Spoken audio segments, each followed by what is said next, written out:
Today I'm going to talk about social enterprise business. It's for the developing world.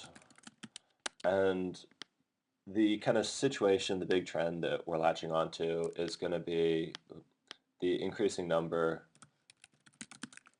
of first-time internet users. As wealth in developing worlds increases and as mobile phones go there and people become increasingly connected, they begin to get access to computers and the internet. And this should be able to have a dramatic impact on their quality of life. Um, but it's awful confusing the first time you use a computer. So the value proposition we're going to do is sort of my first web portal, and it's part education and it's part guidance, getting people up to speed, helping them out. It could be helping them with local commerce. It could be helping them out with health issues. And this is, if it's your first time ever on the internet, this is sort of the site that you're going to hit, ideally, and it'll get you started and give you the most crucial things for your particular location and environment. So we'd like to make this a business, or at least be able to deliver this value proposition because it's something we believe in. The common way of approaching these problems is to go the nonprofit route. So you get donors, and these could be either uh, corporate or government donors, or they could be individual donors. And you spend a lot of your time, kind of your key activity becomes fundraising, which is always a bit of a conflict because you want your key activity to be delivering your value proposition, not kind of spinning your wheels trying to get the money to keep the doors open. And then the revenue stream here, of course, is donations. Um, so this works. I mean, a lot of people do it, but it's trouble during, for example, an economic downturn when a lot of the donations dry up, and the corporate social responsibility takes a dip. Another way we could go is, if you've got a large audience, so you've got a huge number of people from the developing world, first-time internet user, uh, you advertise to them, right? So you find a different customer segment who cares about um, advertising. Sorry, let me use this guy. Advertiser, and since you're engaging people in their first internet experience, who else cares about that? The problem is this customer segment really isn't going to be purchasing much. They're sort of by definition unable to. And most advertisers, like, well, Coca-Cola might be an exception, but most big brands aren't going to care about just raising their presence. So that's chopped out both the e-commerce and the brand advertising angles. One possible way you could go, I'm not sure if this would work, but you could potentially look specifically for nonprofit advertisers, and that would be good because then the money you're getting is also helping to enable someone else's, you know, benevolent value proposition. Um, so that's kind of a standard advertising model. The first one was the standard nonprofit model.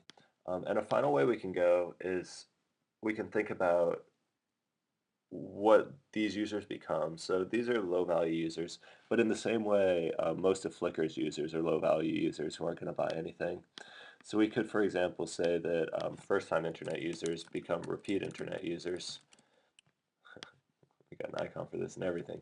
They become repeat internet users who are hopefully kind of more affluent. Maybe through this, their health is improved, their education slightly improved. This could be potentially years down the line, so I don't know how immediately useful it is. But if we're looking to set up a long-term, stable business, it's certainly something we should consider.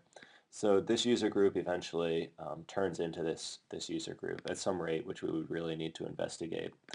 And then our channel here is basically the same as it is in any freemium business, which is upselling our free users into additional services.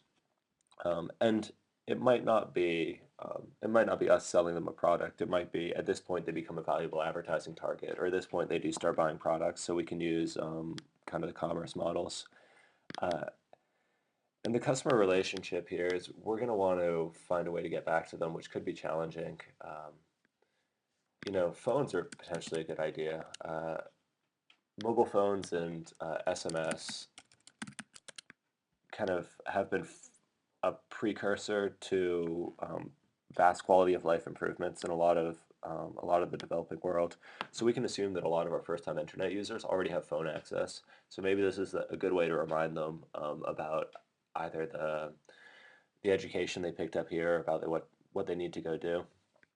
Um, and sort of bringing uh, at this point, once we've got these users, let's say like 1% of our total users become premium users, then we've got all manner of revenue streams. But we need to know more about their behaviors and what they need and how they spend money. But seeing phones here gives me another thought. The phone companies are making an awful lot of money in the developing world, and they're doing good while they do it because, like I said, having access to phones and communications really raises people's quality of life and their economic position. So we could here say that the phone companies are going to be our customers. And the idea here is that as people are using SMS, maybe we even make it a phone portal. Like, so we have a phone website or a website, a very simple one that you can access through SMS messages.